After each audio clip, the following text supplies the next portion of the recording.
Ako bývalý hovorca Národného pochodu za život som nadšený, že toto podujatie, tento pochod, tento obrovský prejav spoločenského hnutia za ochranu života a rodiny pokračuje v srdciach ľudí aj ďalej a že existuje stále veľa ľudí ochotných obetovať nejaký čas, prostriedky, financie na ochranu života a rodiny.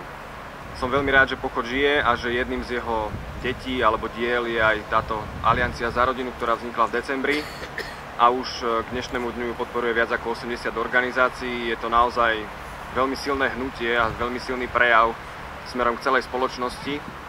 A som veľmi rád, že dnes môžem byť tu, že môžem byť súčasťou petičného výboru a takto sa môžem postaviť za dobrú vec, za ochranu rodiny a života každého z nás a detí.